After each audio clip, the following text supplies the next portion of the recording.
Hi అండి. అందరూ ఎలా ఉన్నారు? I'm back with another video. So, ఈరోజు నేను మా హస్బెండ్ ఇద్దరం నో రైస్ డే అనమాట. అంటే ఓన్లీ సలాడ్ తీసుకుంటాము ఆఫ్టర్‌నూన్ లంచ్‌లో. సో, మా హస్బెండ్‌కేమో రాజ్మా సలాడ్ చేస్తున్నాను. అండ్ నాకొచ్చేసి పీనట్ సలాడ్ అనమాట.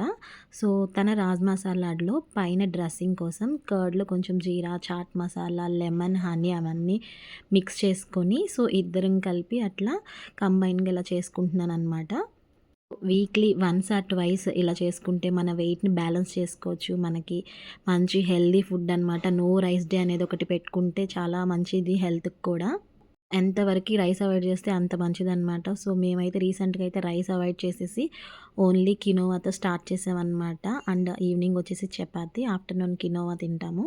సో, సలాడ్ అనేది ఒక్కటే సరిపోదు కాబట్టి సో, కర్డ్ రైస్ కూడా తీసుకుంటున్నామనమాట. సో, దాంట్లోకి నేను కినోవా అయితే కుక్ చేసుకొని పెట్టుకున్నాను. మీరు కూడా ఇలా నో రైస్ డే పెట్టుకొని సెల్ఫ్ మోటివేట్ చేసుకోవడానికి ఇలా ట్రై చేయండి. వెయిట్ లాస్ అనేది మేనేజ్‌మెంట్ అవుతుందనమాట ఇలా చేసుకుంటే. నచ్చితే please do subscribe my channel. Thank you so much.